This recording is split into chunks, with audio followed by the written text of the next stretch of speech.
Hi hello welcome back to Amulya YouTube channel.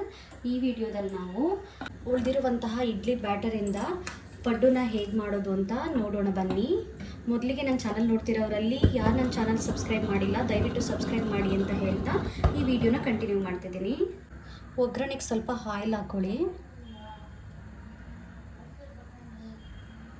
Oil ಸ್ವಲ್ಪ ಕಾದಿದೆ. ಕಾದಿದ ನಂತರ ಸ್ವಲ್ಪ ಸಾಸಿವೆನ ಸೇರಿಸಿ. ಇದಕ್ಕೆ ಸಾಸಿವೆ ಸ್ವಲ್ಪ ಫ್ರೈ ಆಗಿದ ನಂತರ ಸ್ವಲ್ಪ ಉದ್ದಿನ ಬೇಳೆನ ಸೇರಿಸಿ.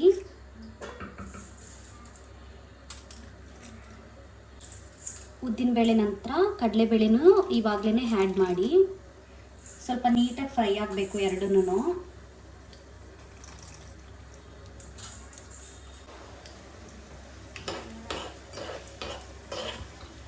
ನೋಡಿ ಈ ಥರ ನೀಟಾಗಿ ಫ್ರೈ ಮಾಡ್ಕೊಳ್ಳಿ ಕಡಲೆಬೇಳೆ ಮತ್ತು ಉದ್ದಿನ ಬೇಳೆನ. ನೋಡಿ ಕಲರ್ ಕೂಡ ಟರ್ನ್ ಆಯಿತು. ಇವಾಗ ಇದಕ್ಕೆ ಸ್ವಲ್ಪ ಜೀರನ ಆ್ಯಡ್ ಮಾಡಿ.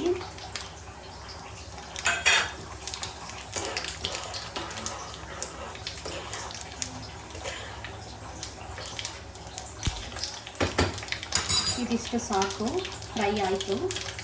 ನೋಡಿ ಈ ಥರ ನೀಟಾಗಿ ಫ್ರೈ ಮಾಡ್ಕೊಳ್ಳಿ. ಈಗ ನೋಡಿ ಇಡ್ಲಿ ಬ್ಯಾಟರ್ ರೆಡಿಯಾಗಿದೆ. ಇದಕ್ಕೆ ಸ್ವಲ್ಪ ಇಂಗ್ರೀಡಿಯೆಂಟ್ಸ್ನ ಆ್ಯಡ್ ಮಾಡಿ ಮಿಕ್ಸ್ ಮಾಡಿಕೊಂಡು ಪಡ್ಡು ಮಾಡಿದ್ರೆ ಮುಗೀತು. ತುಂಬಾ ಬೇಗ ತುಂಬಾ ಈಸಿಯಾಗಿ ನೀವು ಪಡ್ಡುನ ಪ್ರಿಪೇರ್ ಮಾಡ್ಕೊಬೋದು. ಇದಕ್ಕೆ ನೋಡಿ ಬೇಕಾಗಿರೋ ಇಂಗ್ರೀಡಿಯೆಂಟ್ಸ್ ಬಂದು 1 ಗಡ್ಡೆ ಈರುಳ್ಳಿ. ನಾನಿಷ್ಟು ಬ್ಯಾಟರ್ಗೆ ಇಷ್ಟು ಈರುಳ್ಳಿನ ಆ್ಯಡ್ ಮಾಡ್ತಾಯಿದ್ದೀನಿ. ಈರುಳ್ಳಿ, ಒಂದೇ ಒಂದು ಹಸಿಮೆಣಸಿನ್ಕಾಯಿ. ಇದು ಸ್ಪೈಸಿ ಇಲ್ಲ, ನೀವು ಮಗುಗೇನಾದರೂ ಕೊಡ್ತಿದ್ದೀರಾ ಅಂತ ಅಂದರೆ ಇದನ್ನು ಸ್ಕಿಪ್ ಮಾಡಿ. ಸ್ವಲ್ಪ ಕೊರಿಯಾಂಡರ್, ಕೊತ್ತಂಬರಿ ಸೊಪ್ಪು, ಸ್ವಲ್ಪ ಕ್ಯಾರೆಟು, ಸ್ವಲ್ಪ ಕರಿಬೇವನ್ನ ನೀಟಾಗಿ ಹೆಚ್ಚಿಟ್ಕೊಂಡಿದ್ದೀನಿ ಸಣ್ಣದಾಗಿ. ಉದ್ದುದ್ದ ಸಿಕ್ಕರೆ ಚೆನ್ನಾಗಿರಲ್ಲ, ಅದರಿಂದ ಬನ್ನಿ ಇವಾಗ ಬ್ಯಾಟರ್ಗೆ ಎಲ್ಲನೂ ಆ್ಯಡ್ ಮಾಡೋಣ.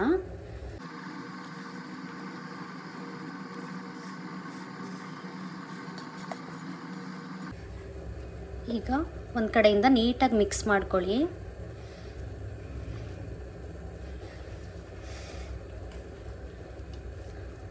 ಮನೆಯಲ್ಲಿ ಮಕ್ಕಳು ಇಡ್ಲಿ ತಿನ್ನಲ್ಲ ಅಂತಿರ್ತಾರೆ, ಅದಕ್ಕೆ ಈ ಥರ ಪುಟ್ಟದಾಗಿ ಪಡ್ಡು ಟೈಪ್ ಮಾಡಿಕೊಟ್ರೆ ಸ್ವಲ್ಪ ತರಕಾರಿನೂ ಕೂಡ ಆ್ಯಡ್ ಮಾಡಿ ತುಂಬಾ ಟೇಸ್ಟಿಯಾಗಿರುತ್ತೆ. ಹೊಸ್ದಾಗೇನೋ ಮಾಡಿಕೊಟ್ರು ಅಮ್ಮ ಅಂತ ಹೇಳಿಬಿಟ್ಟು ಮಗುನೂ ಕೂಡ ಕ್ಯೂರಿಯಾಸಿಟಿಯಿಂದ ತಿನ್ನುತ್ತೆ. ಇದು ಮಿಕ್ಸ್ ಆಯಿತು. ಇದಕ್ಕೆ ನಾವು ಫ್ರೈ ಮಾಡ್ಕೊಂಡಿರುವಂತಹ ಕಡಲೆಬೇಳೆ ಮತ್ತು ಉದ್ದಿನಬೇಳೆ ಎಲ್ಲನೂ ಆ್ಯಡ್ ಮಾಡೋಣ. ಇದನ್ನು ಕೂಡ ನೀಟಾಗಿ ಮಿಕ್ಸ್ ಮಾಡ್ಕೊಳ್ಳಿ. ಈಗ ನೋಡಿ ಪಡ್ಡುದು ಬ್ಯಾಟರ್ ರೆಡಿ ಆಯಿತು. ಪಡ್ಡು ತವಾ ಮೇಲೆ ಹಾಕಿದ್ರೆ ಮುಗೀತು. ಇದಕ್ಕೇನು ನೀವು ಸಾಲ್ಟ್ ಆ್ಯಡ್ ಮಾಡೋ ಅಗತ್ಯ ಇಲ್ಲ. ಯಾಕೆ ಅಂತಂದರೆ ನೀವು ಇಡ್ಲಿ ಅಥವಾ ದೋಸೆ ಪ್ರಿಪೇರ್ ಮಾಡಲಿಕ್ಕೆ ಆಲ್ರೆಡಿ ಸಾಲ್ಟ್ ಪೌಡರ್ನ ಆ್ಯಡ್ ಮಾಡಿರ್ತೀರ. ಸೊ ಅದೇ ಸಾಲ್ಟೇ ಸಾಕು. ಇದು ರೆಡಿಯಾಗಿದೆ. ಇವಾಗ ಪಡ್ಡುನ ಮಾಡೋಣ ಬನ್ನಿ. ಸ್ವಲ್ಪ ಮೀಡಿಯಮ್ ಫ್ಲೇಮಲ್ಲೇ ಗ್ಯಾಸ್ನ ಇಟ್ಕೊಂಡು ನೀಟಾಗಿ ಪಡ್ಡು ಬಾಯ್ಲ್ ಆಗಲಿ. ಸ್ವಲ್ಪ ಮೀಡಿಯಮ್ ಫ್ಲೇಮ್ನಲ್ಲೇ ಇಟ್ಕೊಳ್ಳಿ. ಪಡ್ಡು ಬೇಗ ಸೀದೋಗ್ಬಿಡುತ್ತೆ, ಸೀದೋದ್ರೆ ತಿನ್ಲಿಕ್ಕೆ ಚೆನ್ನಾಗಿರಲ್ಲ. ಅದರಿಂದ ಆಲ್ಮೋಸ್ಟ್ ಬಿಸಿ ಆಯಿತು. ಆಯಿಲ್ನ ಆ್ಯಡ್ ಮಾಡೋಣ.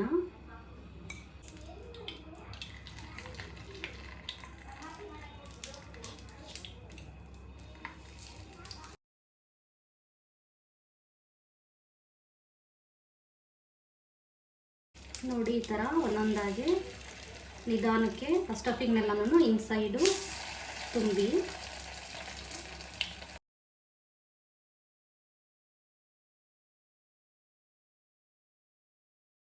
ಬೇಯ್ತಾ ಇದೆ ಪಡ್ಡು. ನೀವು ಒಂದು ಸಾರಿ ಹಿಂಗೆ ರೊಟೇಟ್ ಮಾಡಿ. ಮೇನ್ ಟಿಪ್ಸ ಏನಂತ ಹೇಳಿದ್ರೆ ಈ ಥರ ಶಾರ್ಪ್ ಇರುವಂತಹ ಸ್ಪೂನಿಂದನೇ ಮಾಡಿ. ಸೊ ಅವಾಗ ಕಿತ್ತೋಗಲ್ಲ, ಅಂದರೆ ಸ್ವಲ್ಪ ಬ್ರೋಕನ್ ಆಗೋದು ಆ ಥರ ಏನೂ ಆಗಲ್ಲ. ಈ ಥರ ಶಾರ್ಪ್ ಇದ್ದರೆ ನೀವು ಈ ಥರ ಇರೋ ಸ್ಪೂನಿಂದ ತಿರುಗಿಸ್ಲಿಕ್ಕೆ ಹೋದರೆ ಸ್ವಲ್ಪ ಕಿತ್ತೋಗೋ ಚಾನ್ಸಸ್ಸು ಇರುತ್ತೆ. ಅದರಿಂದ ಈ ಥರ ಶಾರ್ಪ್ ಇರುವಂತಹ ಸ್ಪೂನ್ಗಳಿಂದನೇ ಅದನ್ನು ರೊಟೇಟ್ ಮಾಡಿ. ನೋಡಿ ಆಗ್ತಾ ಇದೆ. ಈ ಥರ ನೀಟಾಗಿ ಸ್ವಲ್ಪ ನಿಧಾನಕ್ಕೆ ಮಾಡಿ, ಅದು ಸ್ಟಫಿಂಗ್ ಎಲ್ಲ ಚಲೋ ಬಿಡುತ್ತೆ. ಇಲ್ಲ ಅಂದರೆ